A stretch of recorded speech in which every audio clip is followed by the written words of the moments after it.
Hey Road Trippin' fam, we are excited to let you know that Road Trippin' is proud to be presented by FanDuel. Never played NBA Daily Fantasy on FanDuel before? Well, check this out. Right now, FanDuel is offering up to a $500 bonus instantly when you make your first deposit with a 20% deposit match.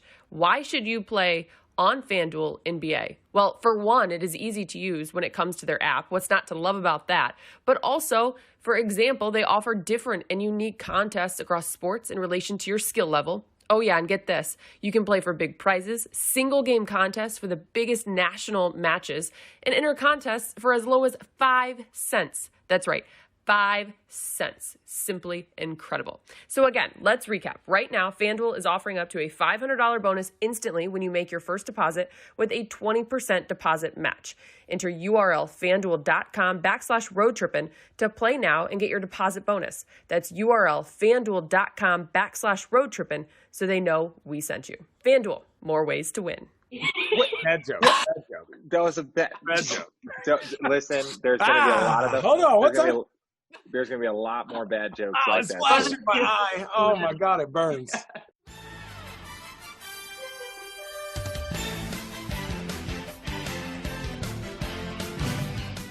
Cheers. Cheers. Cheers. Welcome into this edition of Road Trippin', presented by FanDuel. I'm your host, Allie Clifton, alongside Channing Frye, Richard Jefferson. And our guest today, I'm just going to say it, I am feeling all the feels. I am so excited. She has no idea who I am, but since I was a little girl, I have known who she is. So let's just get to it. Her name is Sue Bird. And we are so excited to have Sue, or Suzanne, or Channing. Suzanne, why are you freaking out right now? I'm not freaking out. Suzanne, I was waiting. I scared him. Suzanne, what's your middle name? Bridget. Suzanne Bridget Bird. I love it. That's just so awesome. That's awesome. I was almost Courtney Elizabeth. Courtney Elizabeth? Oh, Yeah. what happened? Ooh, Why did that change? I want to say there was they wanted the letter B involved because that was my dad's name. My grandfather's name was Barney. So they're like, all right, we want to do like a B. So they went Suzanne Bridget. Oh. Courtney? Yeah. Courtney Elizabeth? Yeah. I was almost a Sunny. How about my birthday's the first day of summer. And so my mom said on the way to the hospital she heard that. She's like, Sunny would be a good name. My dad was like, yeah, no, that's not. So said they named you Dick. Well, technically on my birth certificate, it says Then Richard. there's that. Suzanne, don't laugh at that. Don't laugh at that. Got him. Yeah. One for one. I'm batting 500 right now. 1 for 1 is not 500. All right, 1 for 2. That would be I have a math 100. disability. Richard, I have a math disability. You cannot make fun of that. Yeah, but you were just so 21, Richard. You're excluding a certain portion of people. So excited to be like, real quick. I'm 1 for 1. My friends, you're Sue, really excited. Wow, yeah. Sue, Sue. 2 things. Can we please humble my guys for a second? 1, who was your favorite player growing up? So my answer to this is Mike Bibby. Oh, yeah! Yes! That backfired so bad for you, No, it didn't, because I knew this. My whole point here is it wasn't the 2 of you. It was still Arizona, but it wasn't the 2 of you. Why would it ever be No, us? my own son, I'm not his favorite player. I said, don't. I'm not even my own favorite player. Like, I hate my game. I don't play with myself on 2K. I'm Okay. Thank you for clarifying that, Jen. Okay, so Sue's favorite player growing up was Mike Bibby. Please tell us why. It was well, that's why I laughed. So I wasn't really growing up. It was like late high school, but that's when they won the national championship. He wears number 10. I wear number 10. We're both Yeah, both. Team Dime. You're Team Dime. You're actually darker than. You have more melanin in your skin than Mike. Mike was a little buffer than me now. Mike was my favorite player growing up too. Really? Mike was because like we grew up in Phoenix. He was 2 years older than me, so he was like my idol. Like they were like he's the number 1 point guard in the country when I was like a sophomore. So I would go watch his games. Like he's really good. I only went to Arizona. I went to Arizona because of him. I did what I did to Channing, he did to me. He's like, man, come to Arizona. I'm be throwing you lobs all day. Soon as I sign, he's like, I'm going to the NBA. Oh, Channing, it was the worst. I'm like, Channing, come to Arizona, man. It's going to be awesome. My senior year will be your freshman year. I'll show you the ropes. All right, Channing, I got to go.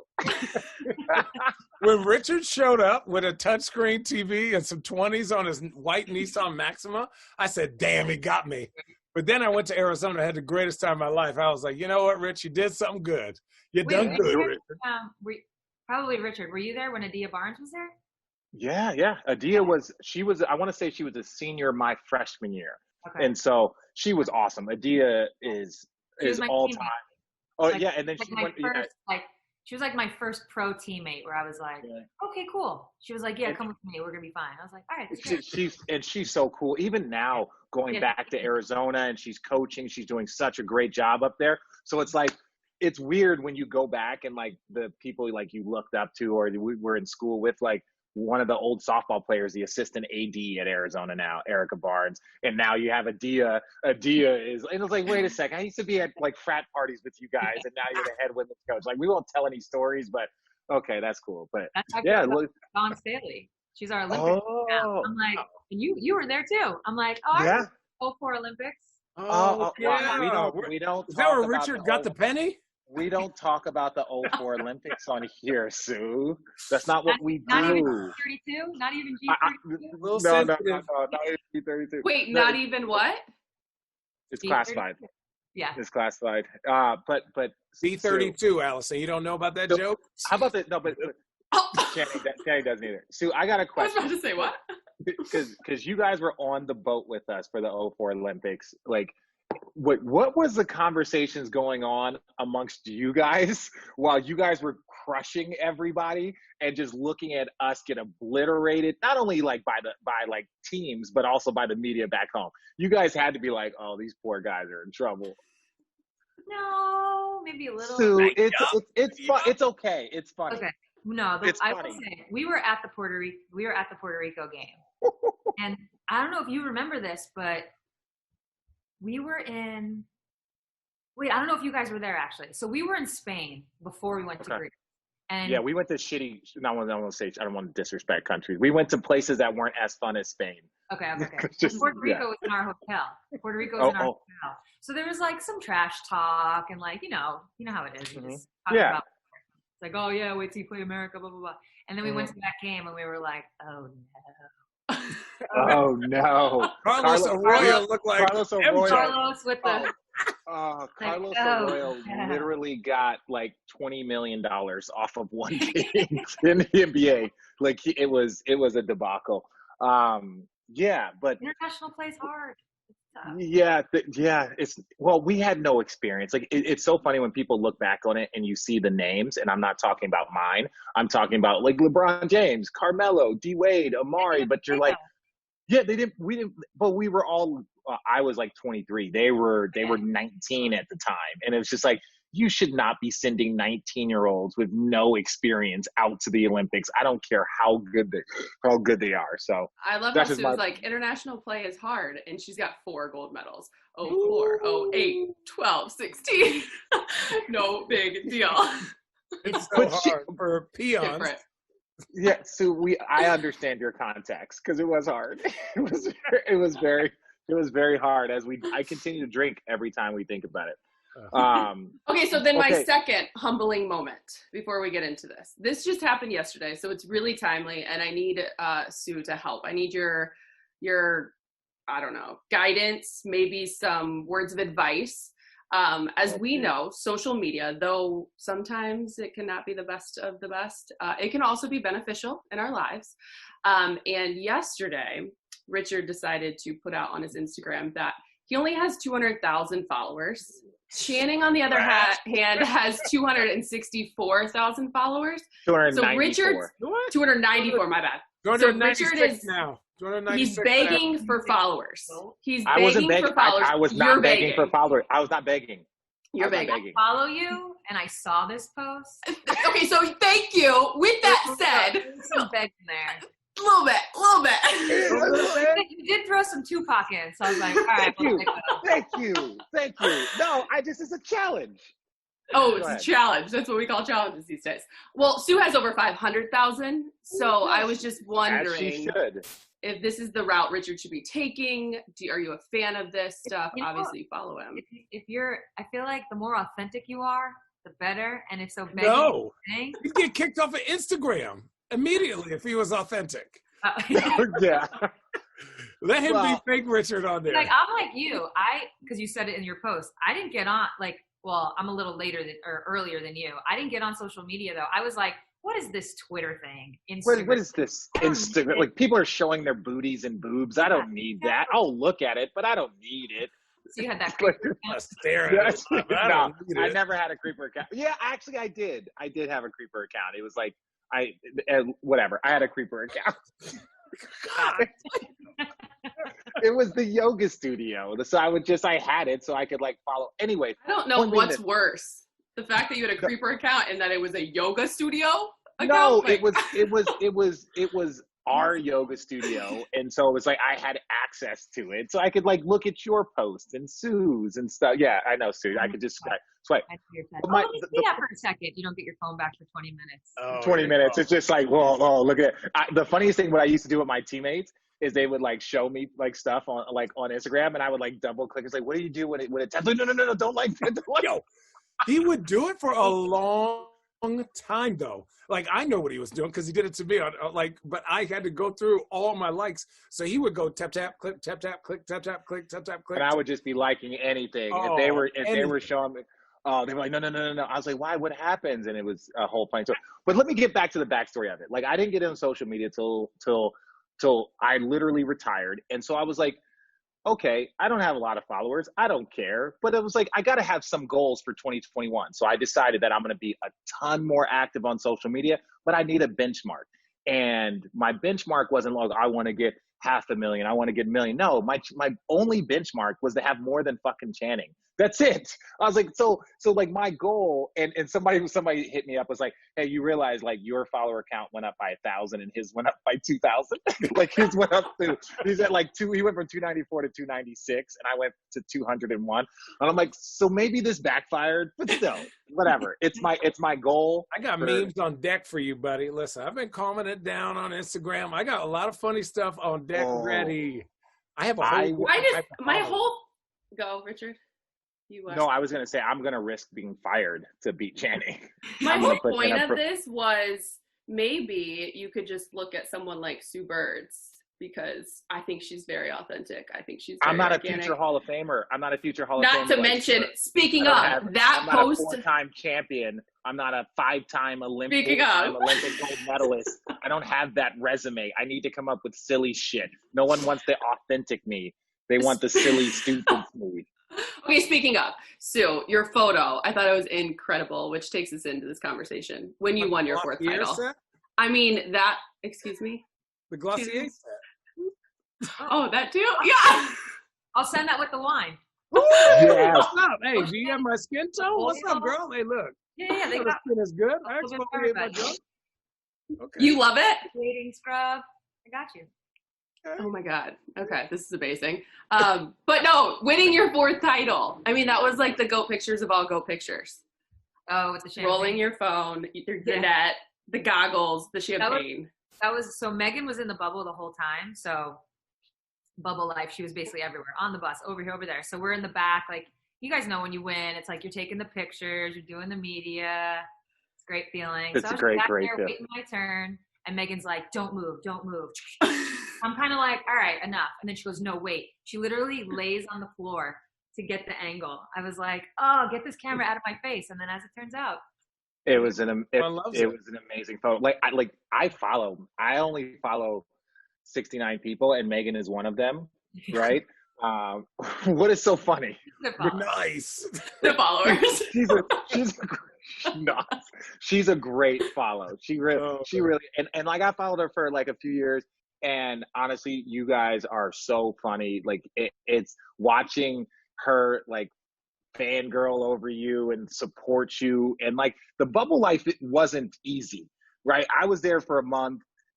40 days. And it's like, so that support was really, really cool to see. What was it like to have that?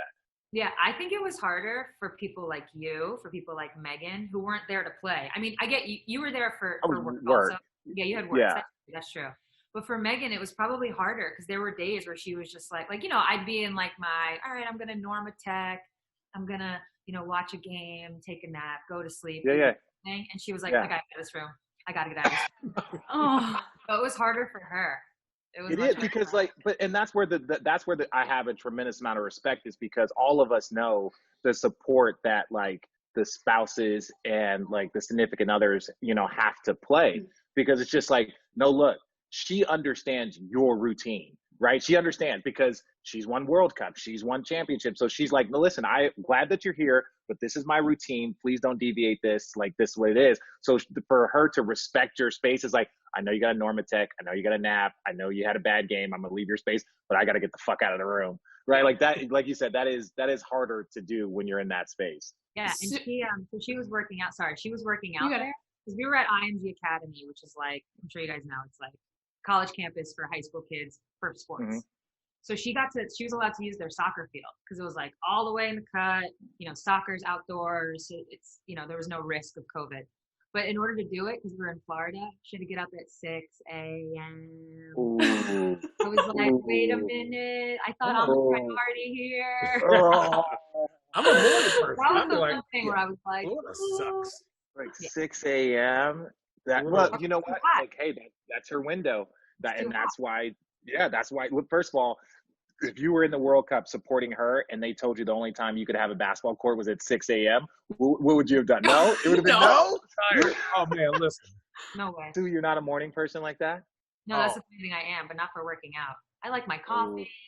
I like easing into your day. No. Yeah. I'm like, let's work out as early as possible so I can't complain or double think what I'm supposed to do. So I'm like, run at 5, work out at 8, be done by 12, and then I got the rest of the day to do nothing. But if I wait till 12, I go, I don't want to do this. Yeah, but there's a difference between 5. There's a difference between like workout at 5.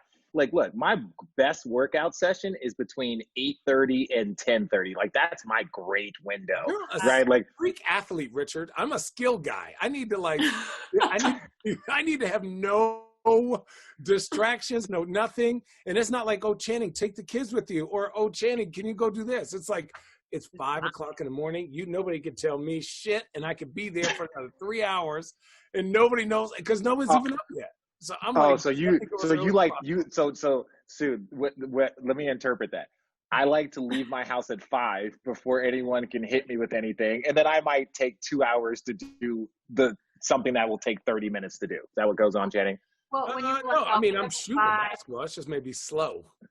You're like, I'll get up at 5. You know, that's like my sweet spot. Working. I'll be done by 12. I was like, what are you doing from 5? Well, yeah, what are you doing? What are you doing for 7 hours? You work out. Like, look, so usually I would go do like taking more shirts like that one. This?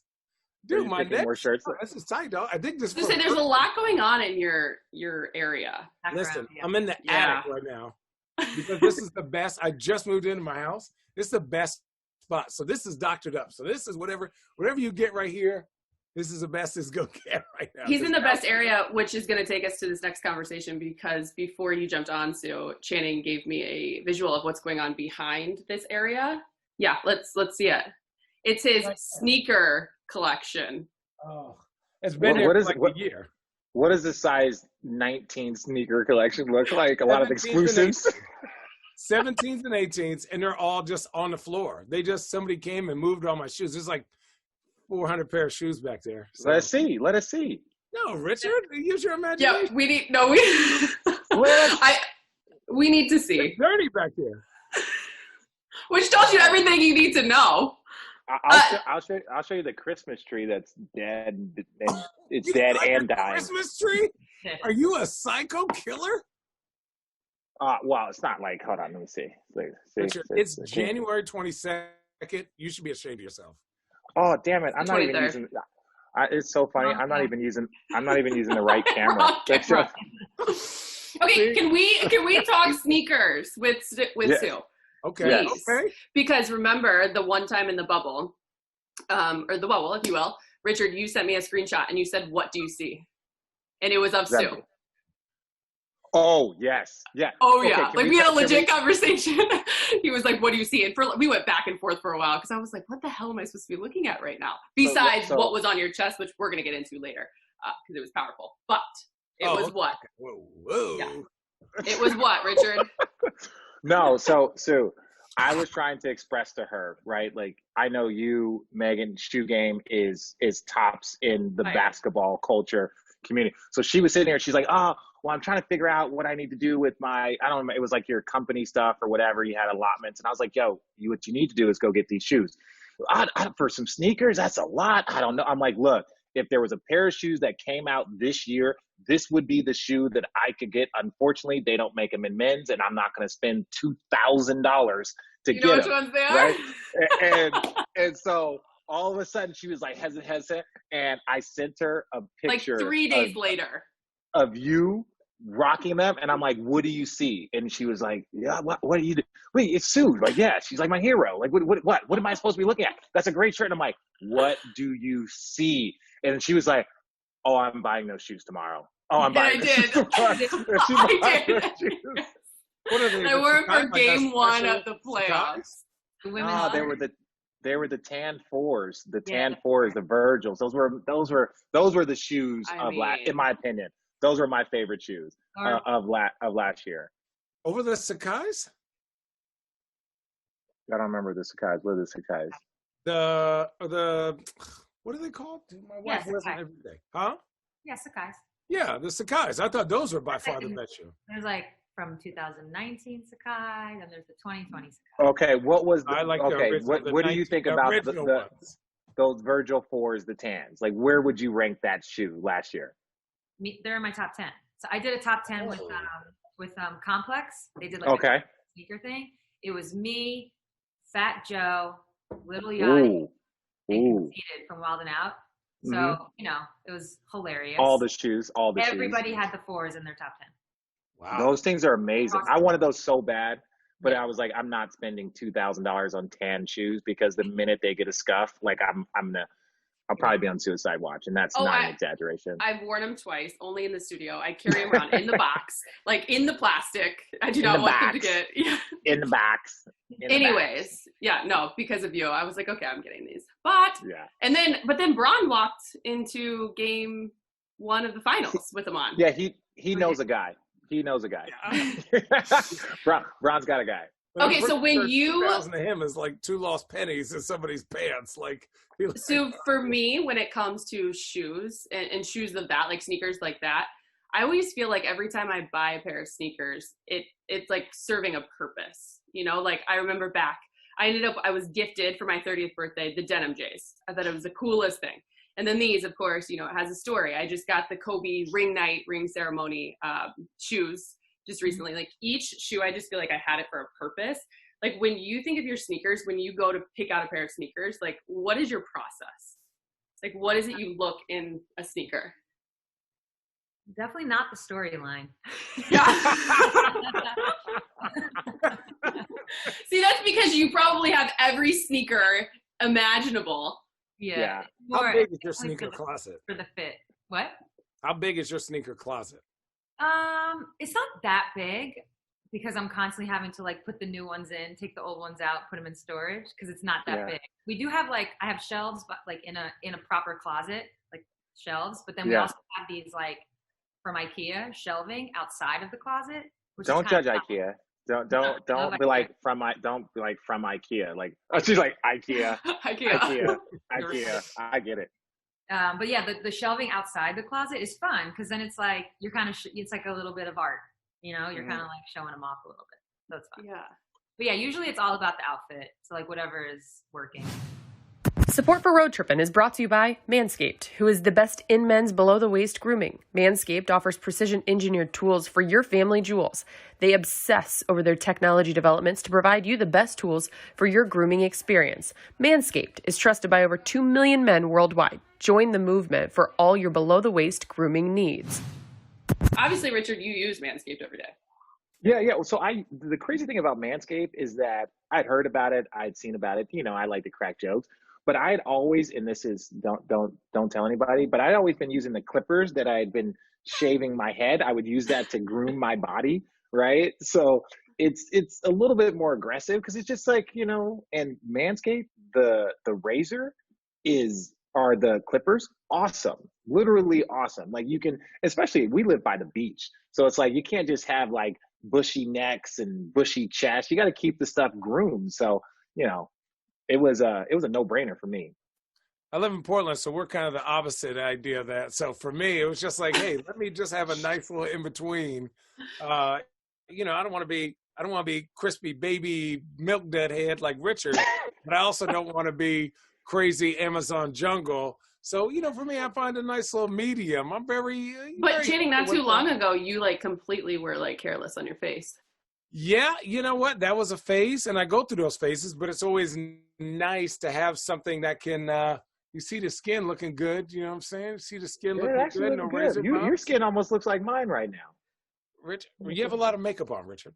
Have you guys used all the products that they have sent us? Yes, there's a ball toner that people are like, what is a ball toner? You know what? The ball toner, look, it's, you know how they say like people have like a skincare routine? You got to have a skincare routine for the nether regions also. You got to make sure it's nice and trimmed and appropriate and clean, you know? Basically, at the end of the day, you guys are a fan of Manscaped.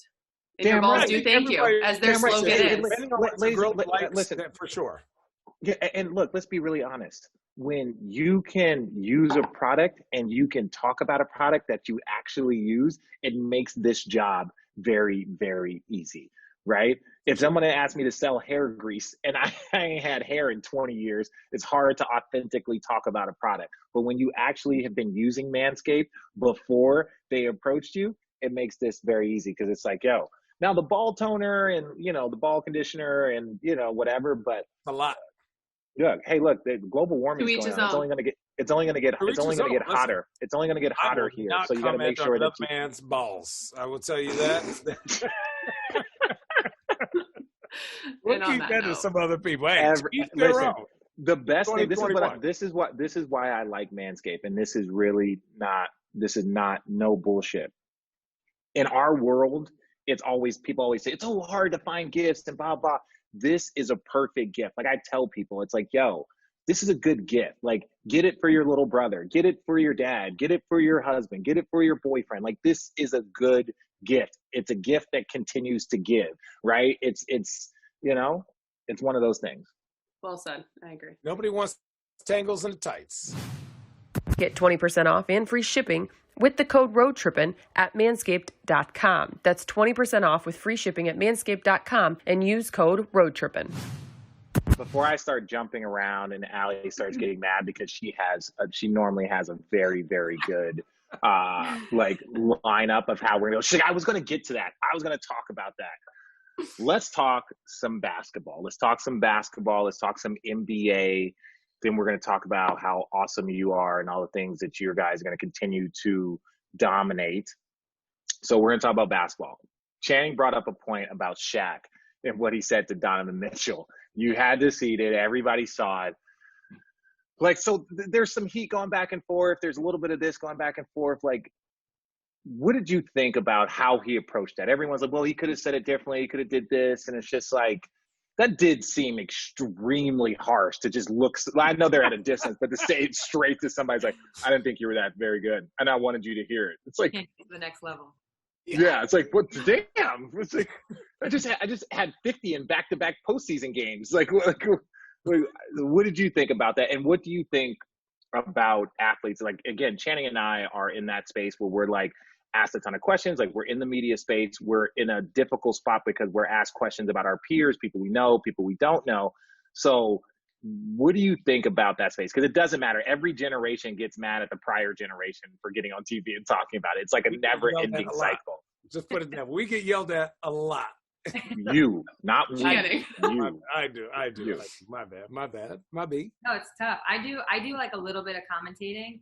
Luckily, it's just for college basketball. I'm sure if it was the WNBA, it would be 10 times worse. But even in that space, I'm always like, that's more actually like Connecticut related, like UConn related. So I just covered the game against Tennessee. And it's like, if I say something too harsh on Connecticut, I know I'm getting text messages from the coaching staff.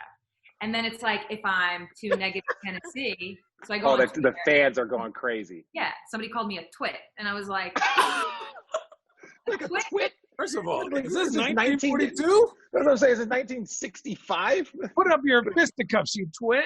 And all I said was that they have a lot of orange in there. All right. True statement. Yeah, you're like, orange doesn't look good on me. That's why I chose Connecticut. Right. So yeah, so it's. I mean, as someone also in the space a little bit, it is hard. But then it's like, whatever. You're just giving your opinion. I thought Shaq. After I watched it like twice because I wanted to like see facial expressions because I thought Donovan handled it really well. But then the second time I was like, well, he kind of got a little like. Oh, he got mad. Defensive. Yeah. He was like, but then I thought he did well because he was just like, all right. Cool. He didn't like fuel it. And I think ignoring something like that is probably the best way to go. And then Shaq, I think Shaq does like him. And he was just like piss him off. But it's like, why are you pissing him off?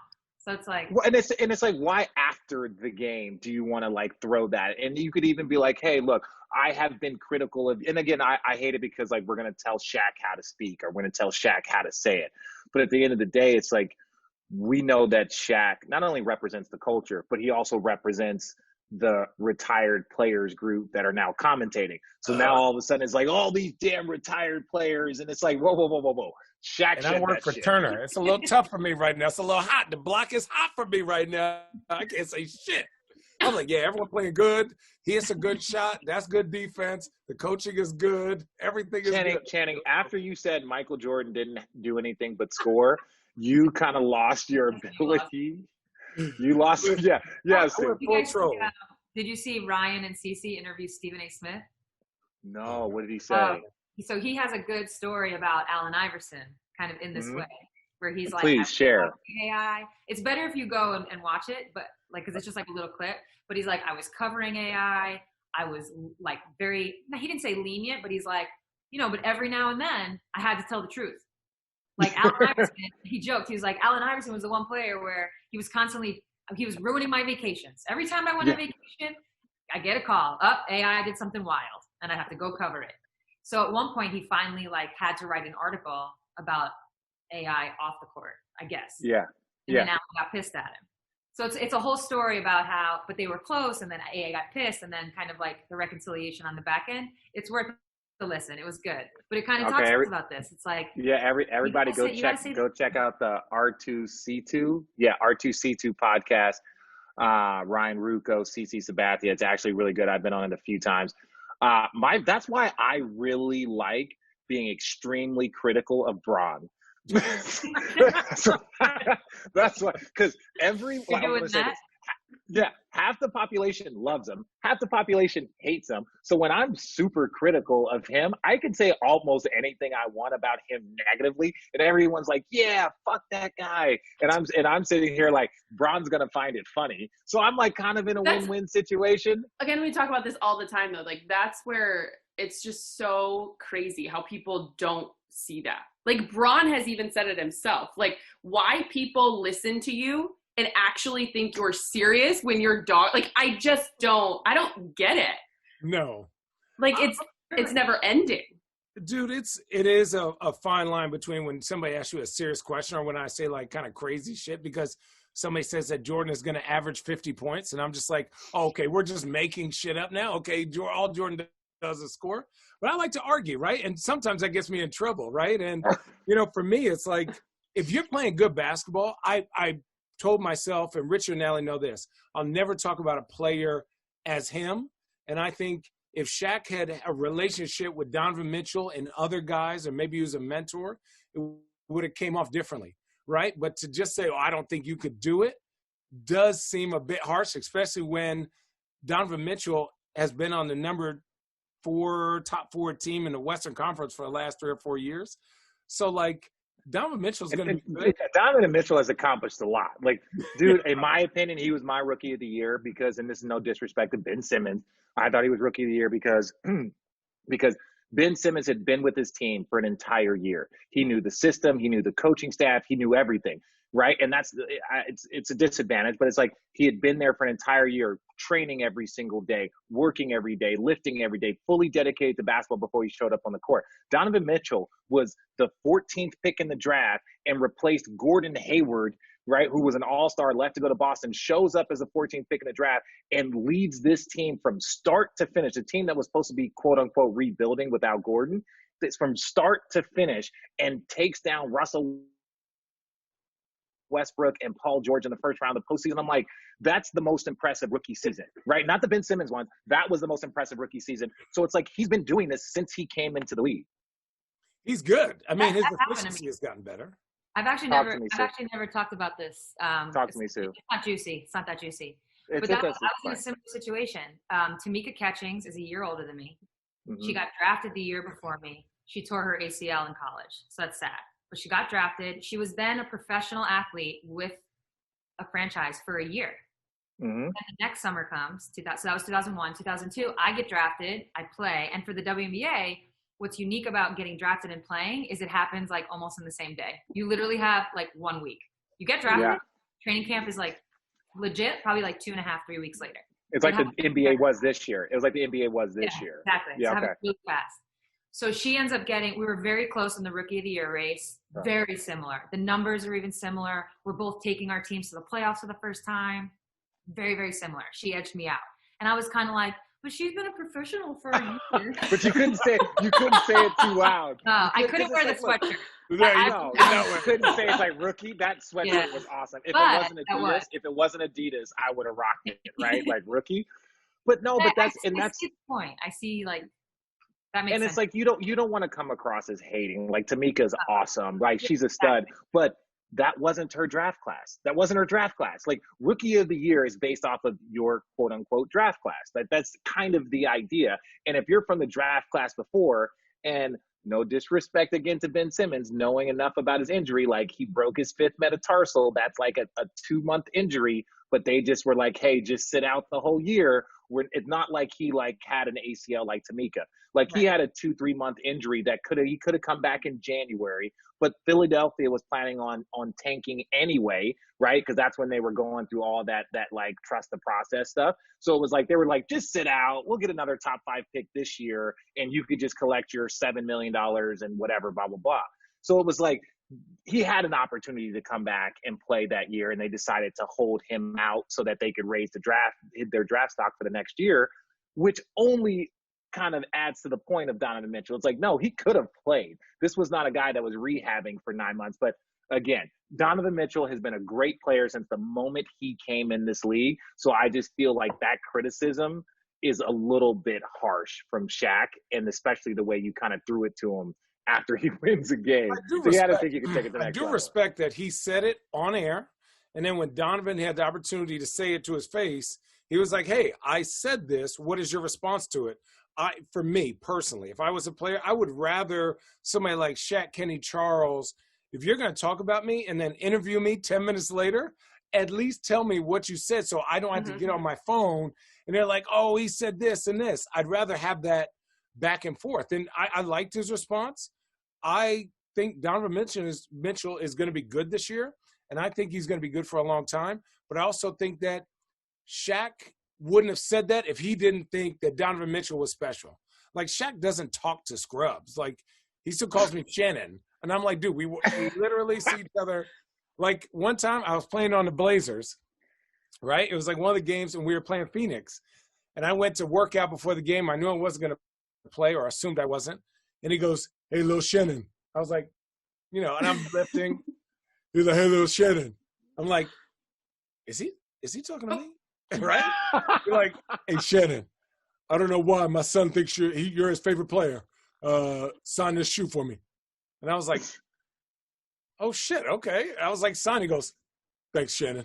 And I'm like, get back to my work. And I'm like, you should have gone to him and been like, okay, first of all, hell to the no. I'm a big guy. I feel very vulnerable around Shaq is how big that man is. Like, Shaq is humongous, a human being. And I'm the size of an ogre. But Channing, that's real. That's real. Like I'm a firm believer in telling people things to their face and being honest with them. Like telling Channing right now that he should only wear solid colors if he's going to be right next to that couch that he's with. Cold in the attic, dog. This is cold.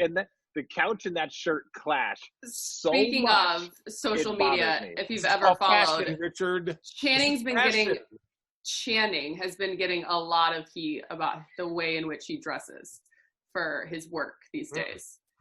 Man, I hate suits.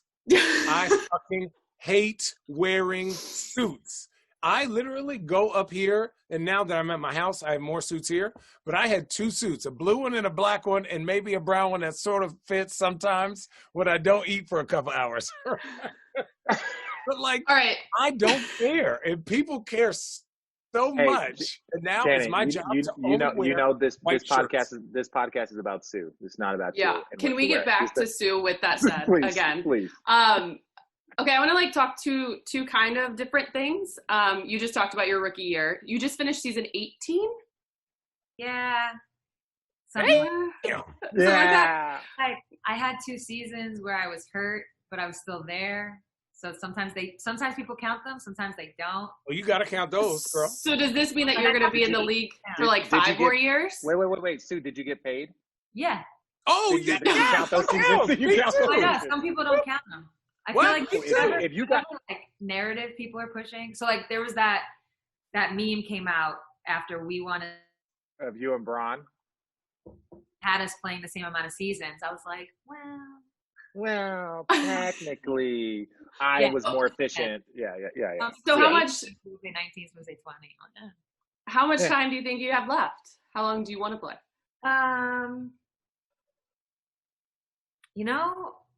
I feel like 2 things. One, I'm starting to realize there's other things in life, so that's creeping in. Retirement is tight. It's creeping in, but then I'm also like, playing doesn't last. Once it's, and you guys know, once it's gone, it's gone. Oh, bye. Bye. Everything about it.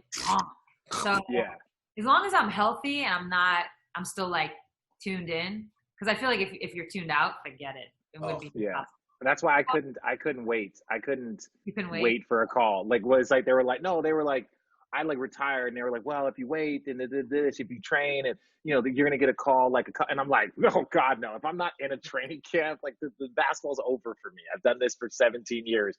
If someone's not calling by training camp, I couldn't. My brain checked out completely, so I just called it a day. In the middle of the season because fuck this. I was like, I love it, but I am not here right now. And I'm like, think about everything that went on with free agency. And I'm looking at my kids and I'm looking at my body. And I'm like, D-Mill, right? Our trainer was like, Shannon, get on this treadmill. And I go, fuck that treadmill, man. I'm going to walk. Fuck that treadmill. My knees hurt. My knees hurt.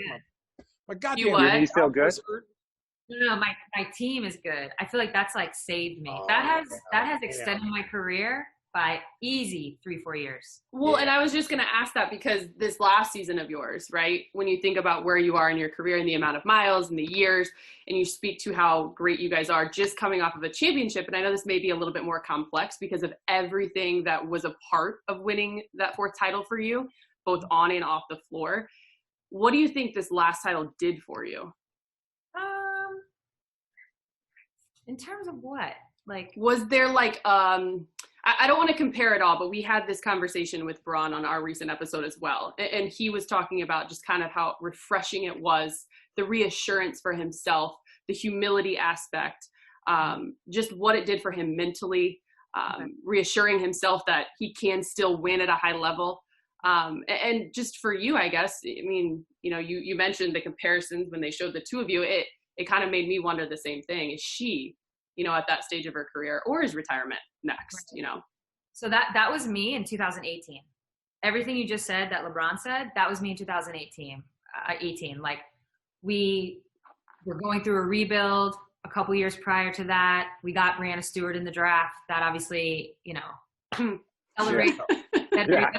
That's the Anthony Davis, exactly. of the female game. Yeah, I'm being real. The female Anthony Davis. Yeah, I say all the time, my team keeps me young. They keep me fresh. And so what this year was, because 2019, both me and Stewie were injured, so we never got to repeat. So this year felt like the repeat year. It felt like, okay, we have this this like solid core group. Can we do it again? So that's what this year was. But because technically we didn't repeat, I feel like I do have a little motivation, because that's the one thing. Russia, we actually did repeat in Russia a couple times, but I don't know if people count that. I've actually never repeated. Oh, wait. Russia. Not even in college? No, at UConn. 2000? No, you guys... 2002, yeah. Oh, yeah. Look at us, we're like, oh. No, wait. Who was Trash. No. Don't tell me who No was repeat? 01. Scrub. Notre Dame. Was it Notre Dame in 01? Yep. Notre Dame. I remember that. Because I remember Notre Dame went the same route as we did. I think we were both like, I want to say we were number 2 seeds, or maybe they were 1 seeds, but we kind of went through the same region. So we were kind of watching them the whole time. We ended up losing in the championship, but I just remembered and they won it. And I was like, yeah, we followed their path. They won. I don't know. I just was, That was a good memory. I don't know how it was a great memory. It was a good stretch. God, so sad. So to repeat is Duke. kind of. I hate fucking Duke so much. Oh. Sorry. It went from a good memory to a bad one. Yeah. Grant Hill and Carlos Boozer. Is that Jay Williams? JJ Redick is cool. Not Duke fans here. My bad. Anyway, sorry, I go on a tangent. It's okay. So you've got that fuel to kind of want to repeat. So obviously we're going to see Sue again. And we have the Olympics, like the Olympics. Yeah. Mm-hmm. Last Olympics. Well, definitely that for certain. For sure. I'm lucky if I can get there. I just need to get there first. Yeah, I think you would make it. Yeah. Do I want to what? Coach? I don't know. That's a tough life. No, yeah. It is so much easier to just take criticism as a media member than it is to coach. Yeah, that's true. It is so much easier. Diana Taurasi and I talk about stuff all the time. Obviously, we're kind of same age, going through the same stuff. Time. She's like, I'm not fucking rebounding for people. I was like, yeah, there's that. There's that. There's that. I'm not rebounding. You then have to be like the rebounder. Oh, that's the funniest thing when you hear like some of the older players that get in. It's just like, yeah, I just didn't want to rebound. I didn't want to rebound for somebody. And I'm chasing balls all around the court for people that can't shoot. And it's just like, here, let me show you how to do it. Let me show you how to make like 20 shots in a row. Here, just give me the ball. Like, go sit over there. Rebound for me. By the way, like that is such a hard job. Rebounding? Yeah. Yeah. Like running all over the court. Are you serious? Ellie. Yeah. Standing under that rim, especially if you now. Rim. Okay, yeah, but y'all shots don't go straight to the net every time. Newsflash. Yeah, I've seen y'all shoot. Yeah. No, I think like having to run around and chase. That's why there's 3 rebounders typically to a shooter. No, you got the one under the net. You have got the passer. Hook shots and dunks. I had one rebounder, and that motherfucker got it out the net and threw it right back to me. That's why I wasn't a very good shooter, because when I was younger, I was like, am I going to practice shooting and chasing balls all by myself? Yeah, It's like, no. I'm just going to see how many times I can dunk and play one-on-one. That's it. Smart. Okay, back to Sue again. So from on the court to off the court, we learned so much, I think, for the 3 of us in general, covering the NBA during that entire process. But one thing that we also saw was the WNBA, their influence with everything that went on this past summer. And obviously that has trickled on and has made such an entirely incredible impact. But you had the up close. You were right there, front and center. How would you describe, or what word would you use maybe to describe what you guys were able to accomplish as a league? I don't know if I can pick like one word, but a couple of things do come to mind. It was just like, we were so organized and like so strategic with everything we did. It wasn't, and everybody kind of was on board with that, on the same page with that. And I think what we found is when we do operate in that way as like one voice, the voice is like way stronger and way more powerful than if like one player had decided to do X, Y, and Z, and then another team did this, and then something else happened over here. Like when we were just all together with it, it was so much stronger, whether it was like t-shirts that we wore or different messages that we had. It was just really impactful when it was all of us. And I think we already knew that a little bit. Like we've been operating that way in the past, but because we were all in the bubble, like same place, same time, which is so unique, it was like times 100. It was really magnified in that way. So that's how I would describe what we did. What did you guys think of the support? Like, you know that athletes all support each other, but there's still something to be said about when you saw the Bucks take a stand, and then you saw the rest of the league, and then WNBA, and then you see Naomi Osaka, and then you see like football. What was that like? I know, like, again, because I was there covering it. I wasn't there covering it. I was watching it, and I didn't know what's going on. But what was the energy like where you're just like, obviously Megan's there, and I'm, big U.S. women's national team fan. So it was like watching the support from all of these like huge like teams and all around the world. What was that like? That even now it kind of gives me goosebumps to see that, like, you guys were united, but what you guys were fighting for, you were getting support and the ability to support each other in other causes that are passionate. Like, what is that emotion like being as a player? Because I was only able to kind of watch from afar and be very, very proud of the league and the players that I was once a part of. Yeah, well, so it's interesting because we obviously felt like what we were doing was right. Like we were on the right side of history, and the things we were talking about were, accurate and correct. And we're going to mean a lot to a lot of people, but it's tough putting yourself out there as a person, as a league, putting your neck out there, speaking about these issues. It can be tough, not because it's not right, but because there's a lot of people in this country that are assholes. So I think they're not, Megan likes to say this, they're just not critical thinkers. Like that's such a nice way. That's such a nice way of saying it. So stupid. You're stupid. Oh, bless his heart. Oh, so, that's the worst. God bless his heart is the worst. Oh yeah. So when you have all these athletes, I mean, on like the same day, do the exact same things, I think a couple of things happen. One, it gives you a little more confidence, right? You don't, all those feelings of maybe it's interesting because it's not doubt. Like I said, exactly what you're doing is right, but it's a little like, oh God, like you're apprehensive. You're just like a little bit apprehensive. Good work, Richard. Yeah. So it feels really good to have that support because it like pushes you forward. And then I think also what was happening specifically and I can only speak obviously for the WNBA, but when the Bucks didn't play and then other teams followed suit and then our league followed suit as well, what we all got together, 144 of us in like one place, one room. Yeah.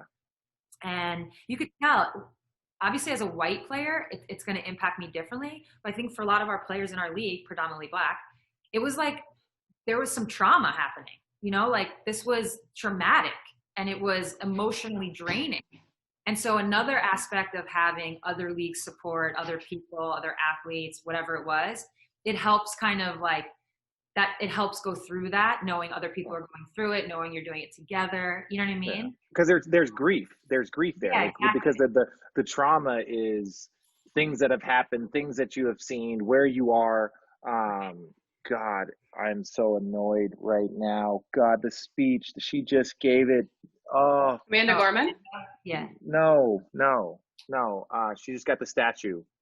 I got to stop drinking. Asia Wilson? Do these things. Asia Wilson, the speech that she gave on the South Carolina campus when they put up her statue was like, she was like, my grandmother had to walk around this campus and she was not allowed to step foot on this campus. She grew up 4 blocks from here. So the fact that like her granddaughter now has a statue, it's like, that's the part that people don't understand. It's like, well, things are fine now or things are better now. It's like, no, that type of trauma is passed down from generation to generation.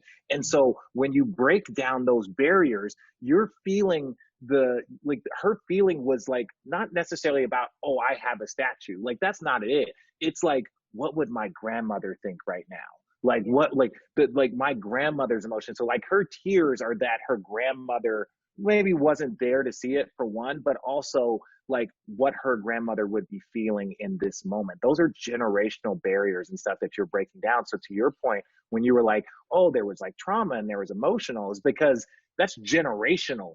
Like what the barriers and the things that they are fighting for are generational. Like I thought the funniest thing on Twitter was Martin Luther King Day. It's like all of these people, everyone, it doesn't matter politically what side you were pushing out quotes of Martin Luther King and how great. And it's like, listen, you motherfuckers, you understand that like if Martin Luther King was alive today, y'all would be very critical, or certain groups of people would be very critical, but now it's all about like, oh, well, he stood for this. And it's like, well, are you standing for what he stood for then or no?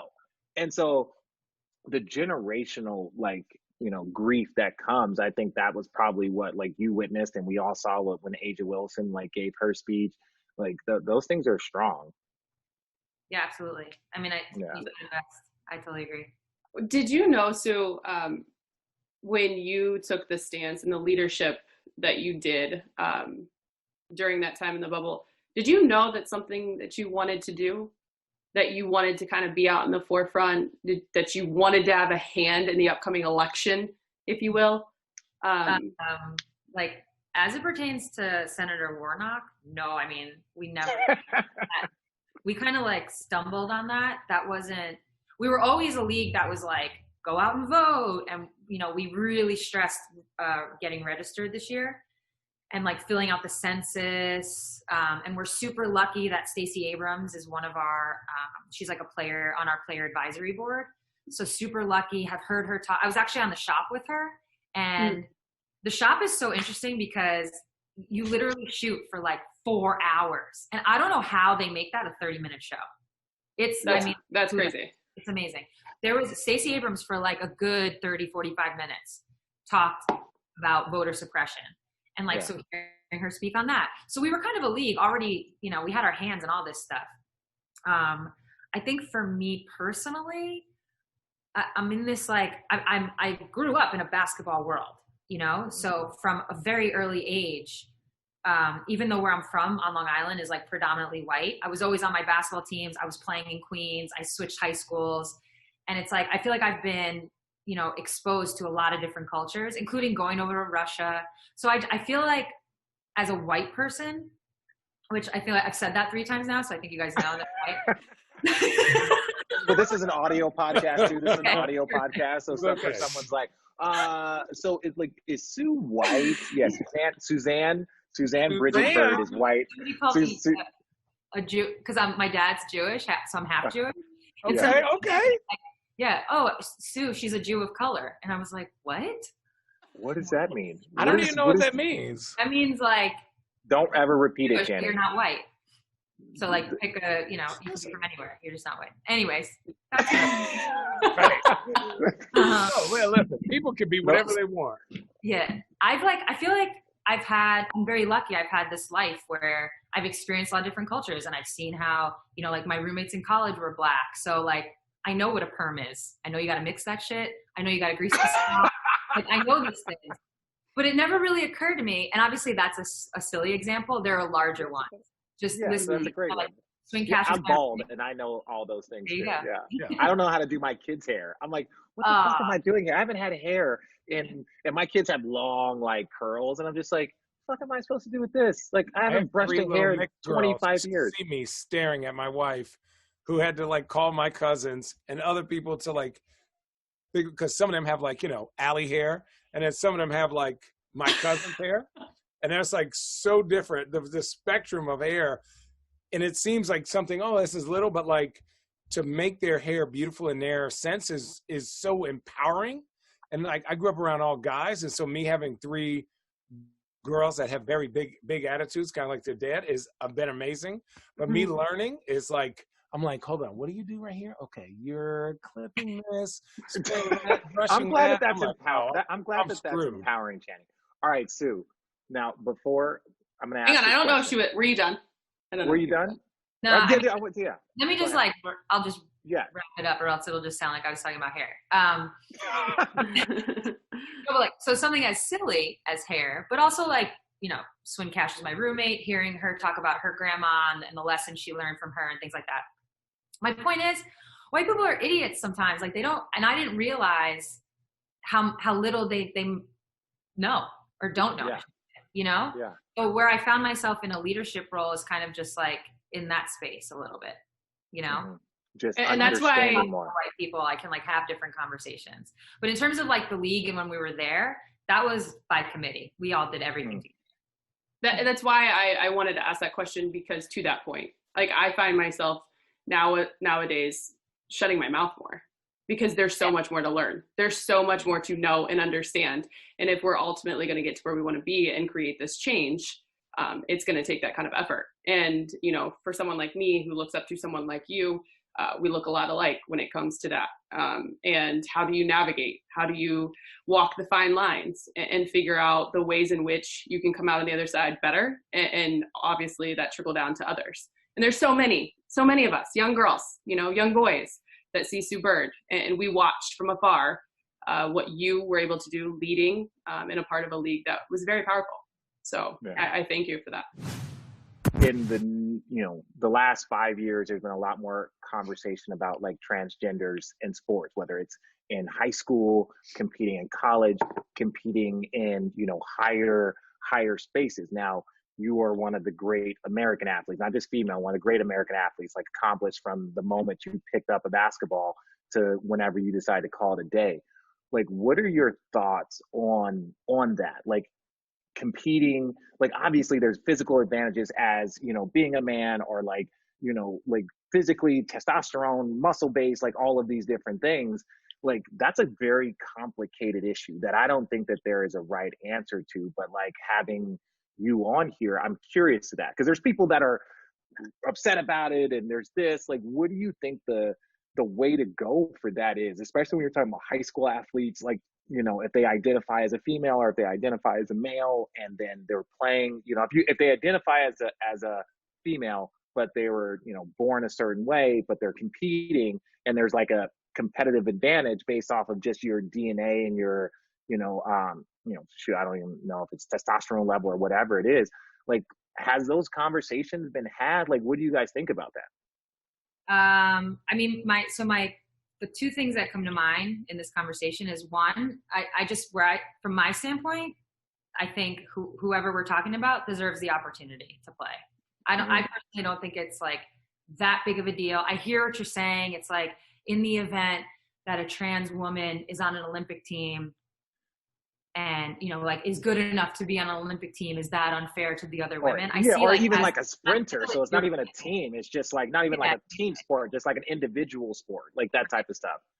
So my thing is, I think they deserve the opportunity regardless. Mm-hmm. I really do. I think from what I understand, and I'm not a doctor, but there are things medically in terms of the hormones that, can change someone's body, and so it would level it out, I guess, in terms of the advantage.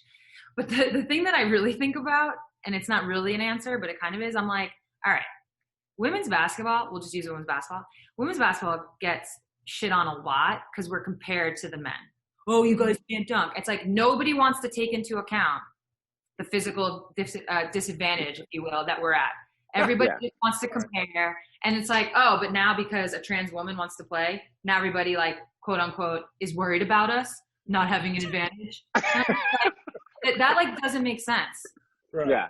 You know what I mean? It just fits. It fits your narrative. It fits the narrative that they want. And that's why I'm like, everyone deserves that opportunity to play, because gender identity is not. This is like something where obviously it's becoming talked about more, and people are. I think about like 20, 30 years ago. Imagine if you were feeling that way, you weren't going to say it. What? Yeah. People are more open about it, and if they want to play sports and be involved, 100% deserve the opportunity.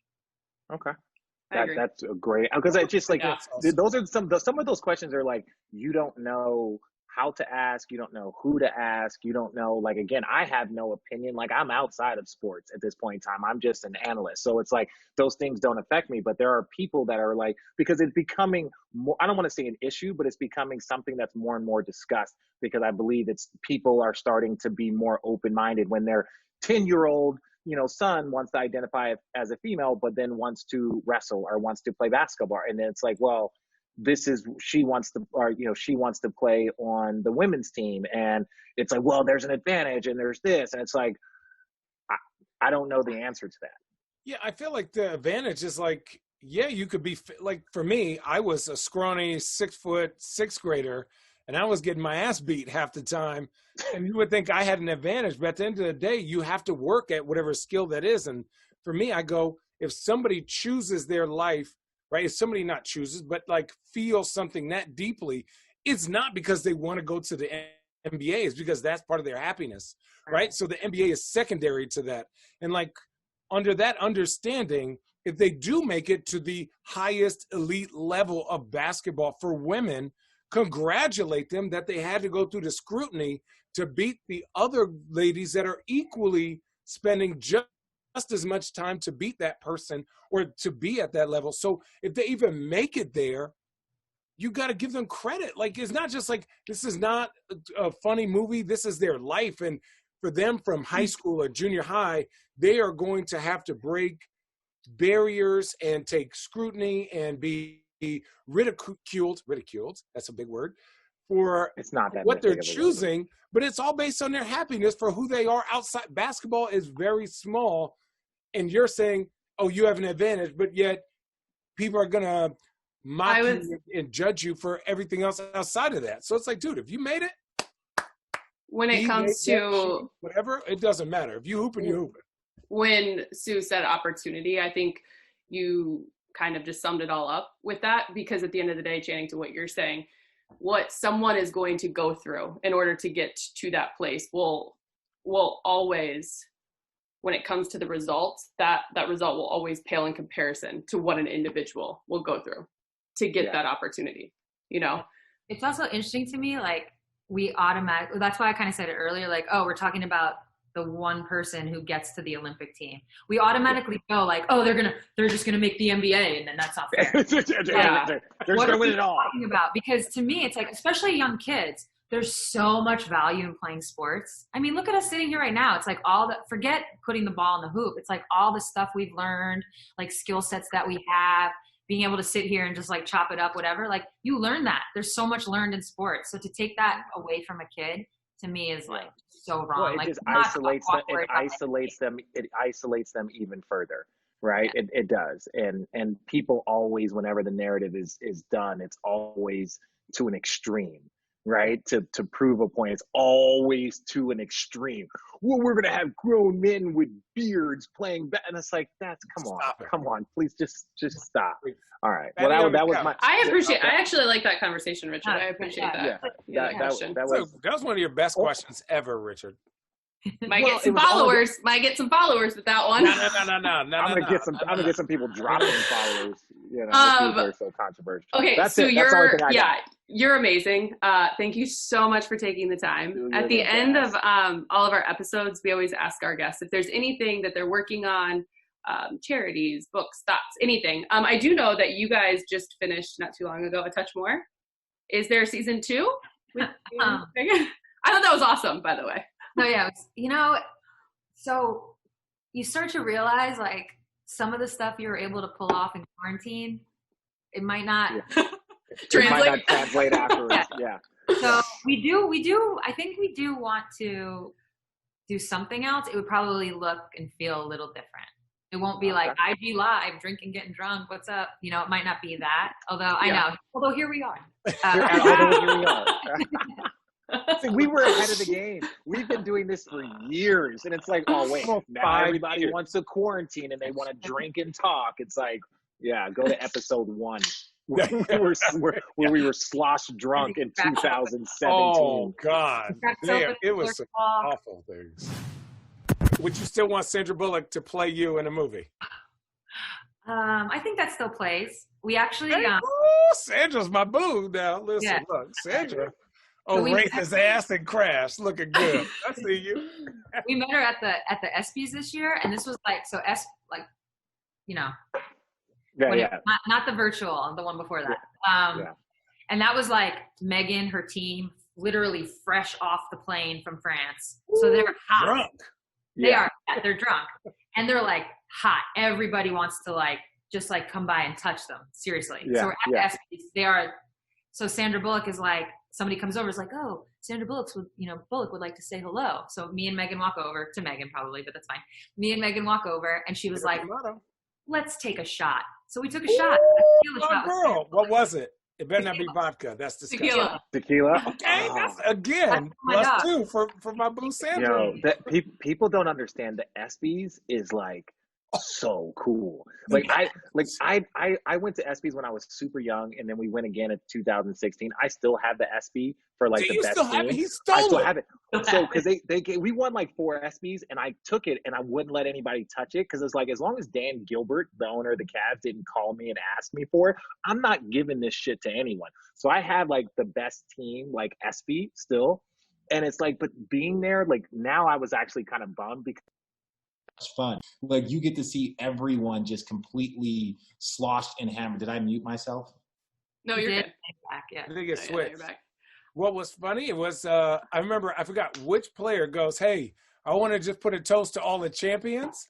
And I immediately started looking at all the players that didn't have championships, and they were basketball players. And I was like, damn, I'm a scrub. And I was like, ooh, that shit tastes way better. Now I'm looking at you in his eyes. I'm a champion, motherfucker. Oh, I feel like we could continue this forever. Oh, sorry. I do have to. Okay, really, one last question, because I feel like many people think it. I have shit to do, so Good for you. here we are. Many people think it, but probably will never have a chance to ask you. So I feel very fortunate. What's it like walking around with you and Megan as a couple? I mean, like a power couple. I mean, I don't know. I think it's pretty normal. Yeah. Yeah. Megan, like, it's like she like takes the hat off and the pink hair comes out. I'm like, put that shit away. Put that shit away. Everyone's gonna say it. Put that shit away. Yeah. And Because we're short, like small. Yeah, but so we can bob and weave and blend. Megan's tough though. But you guys know that you guys are the number one power couple in sports. The number one, and that's so. I do this Kenny's like thinking about web, it. I know I do. I do the no. Hold on. I don't be knowing. No. I did a web show. Sports Gap. Everyone go follow. And we did is like, who is the number one power couple in sports? And it's like, no, they both have to have played sports. So it was like Laird Hamilton and Gabrielle Reese. And you're thinking, who else was it? It was like Steffi Graf and Andre Agassi. But it's like everyone's retired. You guys, I literally did my research. You and Megan are the number one power couple in sports. And it's like, we're just talking about purely accomplishments. We're like current accomplishments. It's like there is none greater. So, I can imagine that's got to be, some issues. I mean, when I was doing my around. research for this, like I totally forgot you guys were on the cover of the Body Issue, ESPN Body Issue. And it's just like, and then you like fast forward to like the most recent photos and, the bubble and like, it's just like, wow, there's just so much power. Yeah. Awesome. Shout out. Amazing. Shout out the group. She's like, okay, thank you. Thank It's you. my life. It's what I do. Shout out the Body Issue. We're pretty boring. A couple of us can make it. She's like, we're pretty boring. No, Sue, you're amazing. We thank you for the time. Thank you so much, Sue. Gotta have you Thank back you. Love your show. Hey Road Trippin' fam, we are excited to let you know that Road Trippin' is proud to be presented by FanDuel. Never played NBA Daily Fantasy on FanDuel before? Well, check this out. Right now, FanDuel is offering up to a $500 bonus instantly when you make your first deposit with a 20% deposit match. Why should you play on FanDuel NBA? Well, for one, it is easy to use when it comes to their app. What's not to love about that? But also, for example, they offer different and unique contests across sports in relation to your skill level. Oh yeah, and get this. You can play for big prizes, single game contests for the biggest national matches, and enter contests for as low as 5 cents. That's right. 5 cents. Simply incredible. So again, let's recap. Right now, FanDuel is offering up to a $500 bonus instantly when you make your first deposit with a 20% deposit match. Enter URL fanduel.com/roadtrippin to play now and get your deposit bonus. That's URL fanduel.com/roadtrippin so they know we sent you. FanDuel, more ways